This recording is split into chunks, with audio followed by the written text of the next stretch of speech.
Olá, iniciamos a aula número 7 do curso Educação do Espírito. E nesta aula nós vamos estudar sobre a reencarnação como instrumento pedagógico e o desenvolvimento do espírito reencarnado, sempre, claro, à luz dos princípios que formam o espiritismo ou doutrina espírita.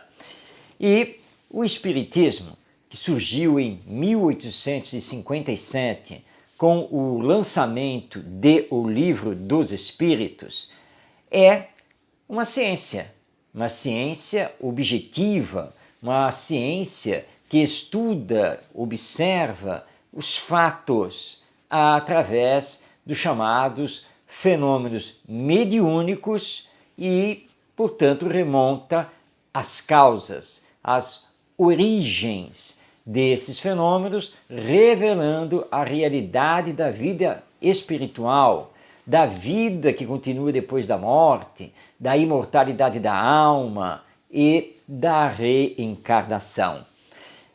Nós temos isso, em verdade, desde os antigos escritos, porque em vários deles, através de várias civilizações, nós encontramos, sim, a noção da reencarnação, às vezes confundida com a ressurreição, que sabemos que não é possível, pelo menos não a ressurreição do corpo biológico, físico, material, que foi para o túmulo. Nós podemos ter a chamada ressurreição espiritual do ponto de vista de que, após a morte, continuamos vivos e podemos nos apresentar aqui no mundo terreno através do perispírito, o nosso corpo espiritual.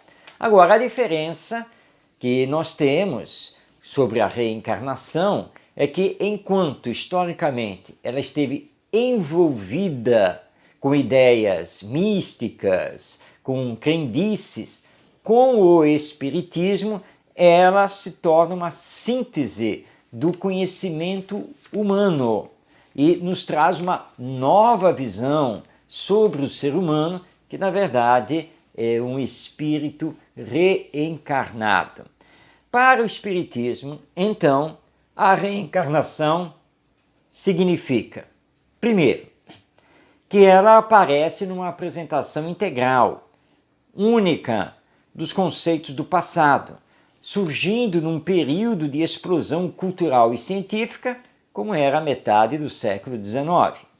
Segundo, a reencarnação foi examinada por Allan Kardec do ponto de vista histórico-cultural, como se vê, por exemplo, em O Evangelho segundo o Espiritismo, notadamente no seu capítulo 4. Terceiro, a reencarnação foi objeto de análise também do ponto de vista filosófico. E aí encontramos essa análise em O Livro dos Espíritos. E quarto, a reencarnação mereceu, através do espiritismo, um estudo através da ciência da observação, que começou com as famosas mesas girantes e batedoras, até chegar à mediunidade completa nessa investigação dos fenômenos espirituais, então remontando do efeito para a sua causa, ou seja, a intervenção dos espíritos no mundo corpóreo através do perispírito e dos fluidos. Muito bem, para o espírito reencarnante, lembrando mais uma vez, todos nós, a reencarnação é um instrumento de que nos servimos para dar continuidade ao nosso aperfeiçoamento, seja ele intelectual ou moral, porque somos destinados a chegar à perfeição.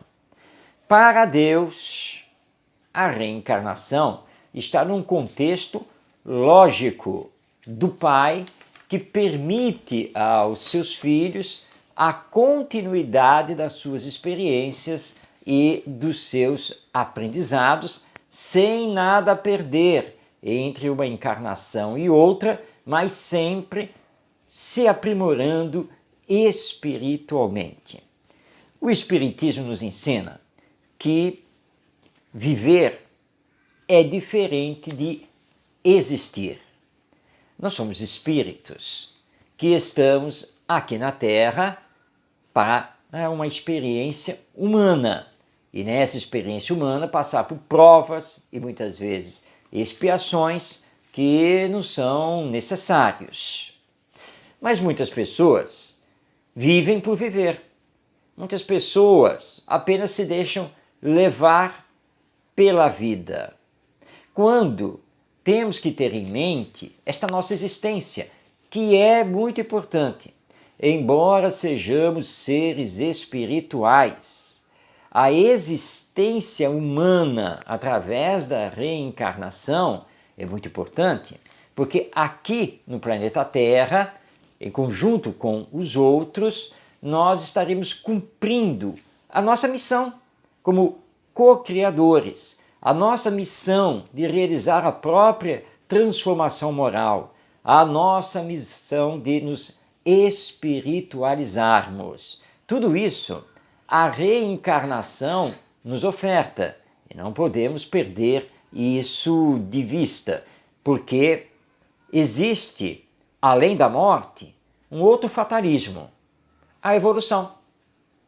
Nós podemos, claro, marchar lentamente, mas a lei é de evolução, a lei é de progresso, queiramos ou não.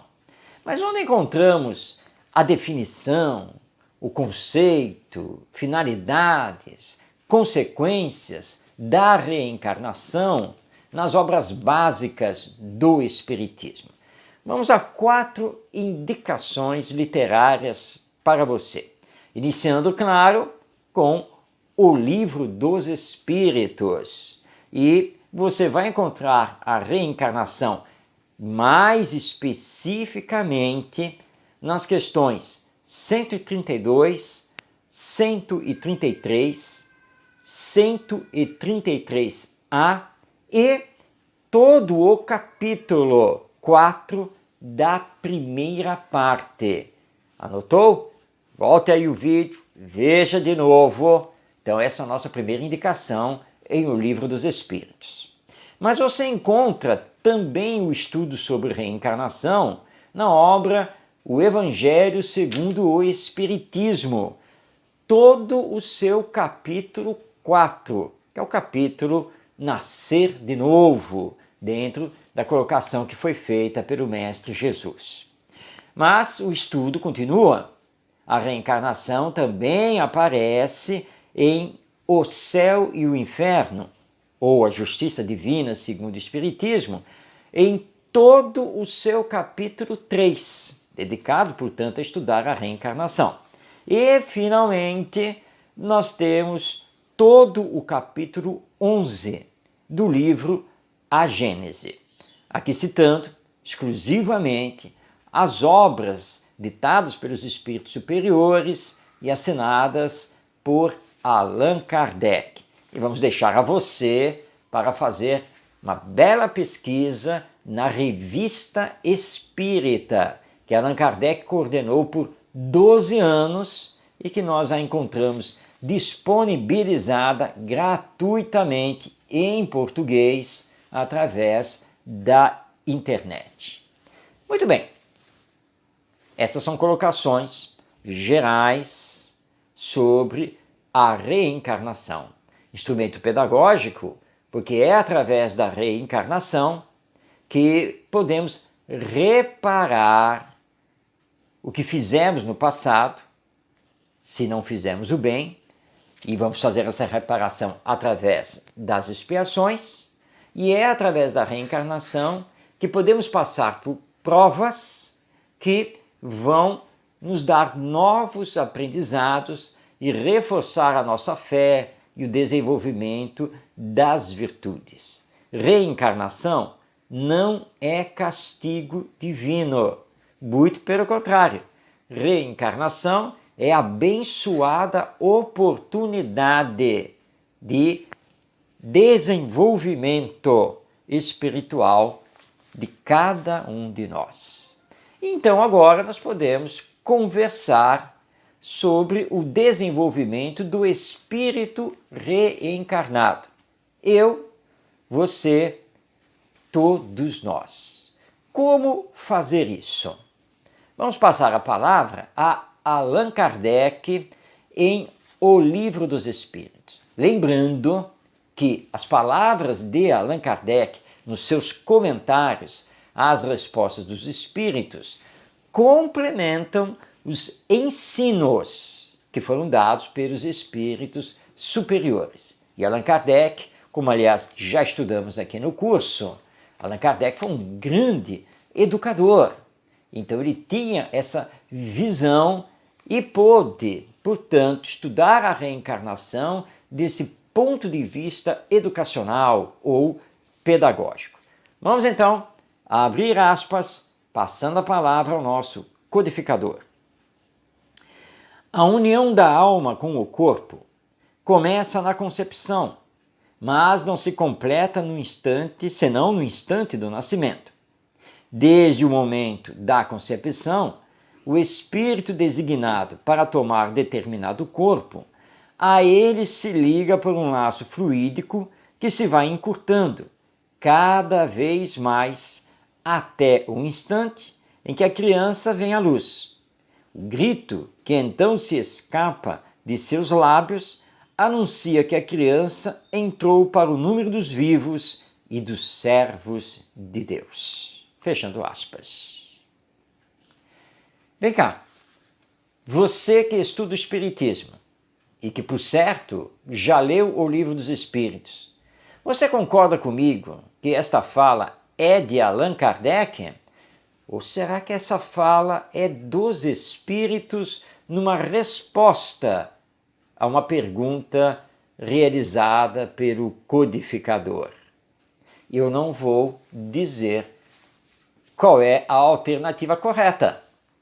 É preciso estudar. Vá lá no Livro dos Espíritos, procure a questão que você já está vendo aí na tela e veja, são palavras dos Espíritos ou palavra de Allan Kardec? É importante sabermos.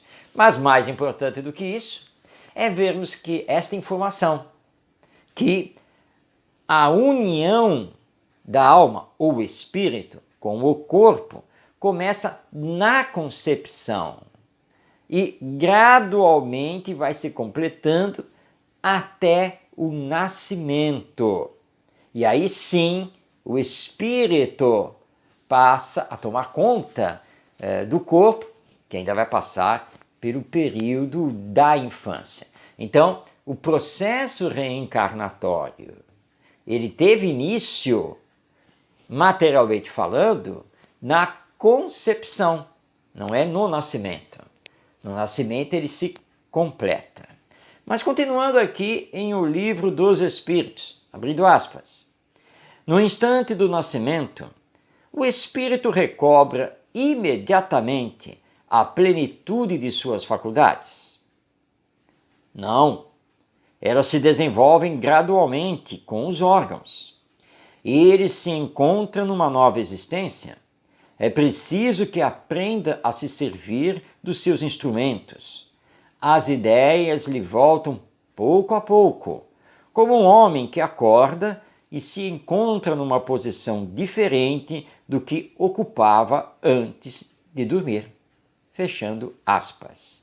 Então, quando o espírito completa o processo reencarnatório e nasce, o bebê tão querido que os pais pegam no colo e vão amar, esse espírito, assumindo um novo instrumento, ou seja, um novo corpo, só poderá se manifestar de acordo com esse novo corpo, com esse novo instrumento.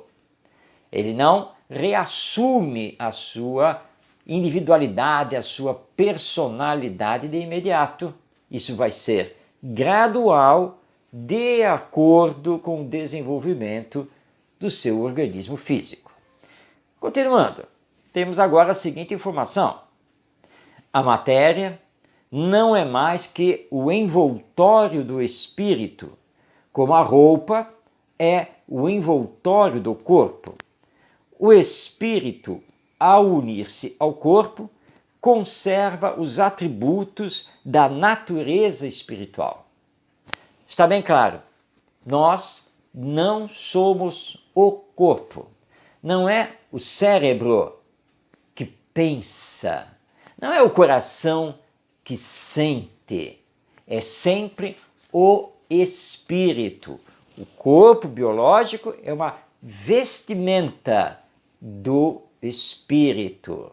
Que fique isso muito claro para todos nós à luz do Espiritismo. Mas continuando ainda, o Livro dos Espíritos. O exercício das faculdades depende dos órgãos que lhes servem de instrumentos. Elas são enfraquecidas pela grosseria da matéria. Ou seja, as faculdades do espírito, para se manifestarem, dependem do organismo biológico. Por isso, os estágios de desenvolvimento psicogenético, então estudados pela ciência, são muito importantes no campo educacional. Além do que, temos que levar em conta como se encontra esse organismo físico.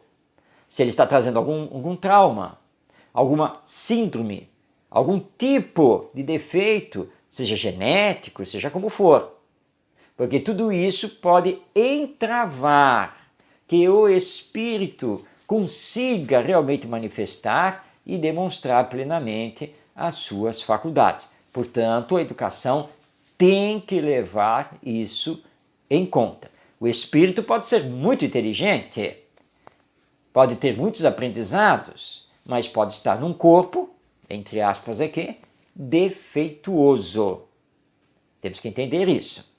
Mas continuamos a aprender aqui com o Livro dos Espíritos. Os órgãos são os instrumentos da manifestação das faculdades da alma. Essa manifestação está subordinada ao desenvolvimento e ao grau de perfeição dos respectivos órgãos, como a excelência de um trabalho, a excelência da ferramenta. E como nós sabemos isso, não é mesmo?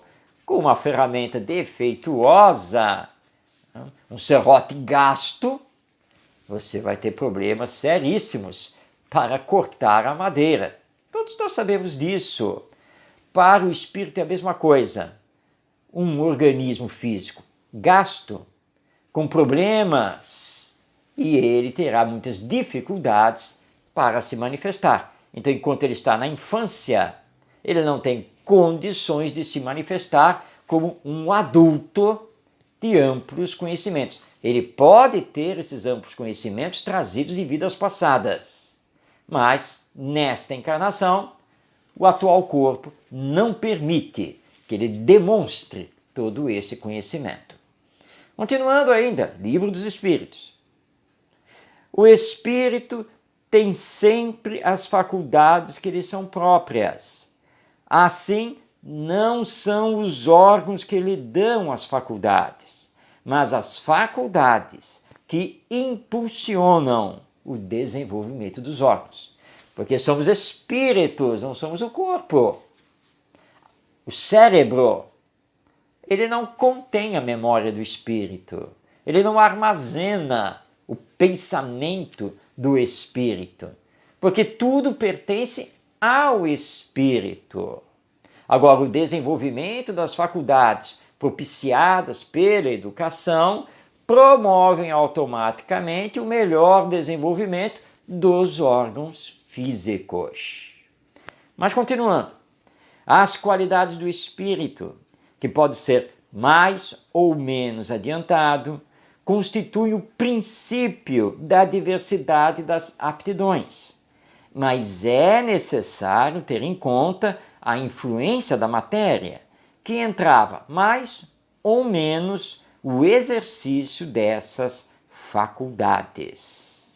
Então, são as qualidades do espírito que que vão impulsionar as suas aptidões, mas isso também depende do corpo que ele possui nesta encarnação. Encerrando as colocações aqui em torno de O Livro dos Espíritos. Enquanto criança, é natural que os órgãos da inteligência, não estando desenvolvidos, não possam dar-lhe, ou seja, ao espírito, toda a intuição de um adulto. Sua inteligência, com efeito, é bastante limitada, até que a idade lhe amadureça a razão. A perturbação que acompanha a encarnação não cessa de súbito com o nascimento e só se dissipa com o desenvolvimento dos órgãos. Portanto, aprendemos aqui que precisamos respeitar os estágios de desenvolvimento. A infância, a pré-adolescência, a adolescência, a juventude e assim por diante, e respeitando as condições também orgânicas que esse espírito assumiu nesta encarnação. Portanto, com o espiritismo, a reencarnação se torna realmente um instrumento pedagógico e temos um novo olhar sobre o educando. Bem, chegamos ao final desta abordagem, mas é claro que vamos continuar a falar de reencarnação aqui ainda durante o curso. Vamos deixar aí para você na tela as nossas indicações bibliográficas espíritas sobre educação, e que você possa então refletir, meditar com profundidade sobre a reencarnação e as suas consequências e aplicação no campo da educação. E deixo aqui o convite para você estar comigo na próxima videoaula, dando continuidade ao curso Educação do Espírito. Um grande abraço a você, até o nosso próximo encontro.